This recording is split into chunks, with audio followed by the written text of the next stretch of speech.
I hit this issue today, and here is the quick fix that solved it. If you've cancelled your Netflix subscription and are looking for a refund, follow these steps to navigate the process smoothly. Step 1. Log into your Netflix account.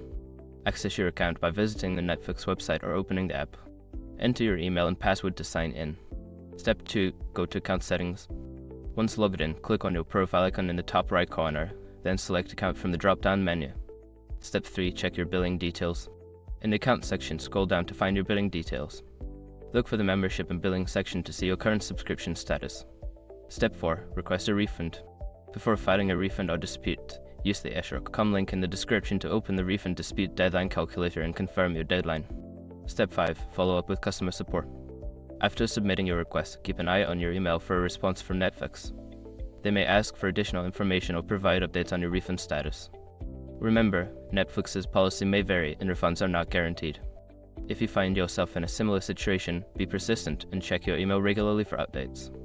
Good luck, and I hope you get your refund.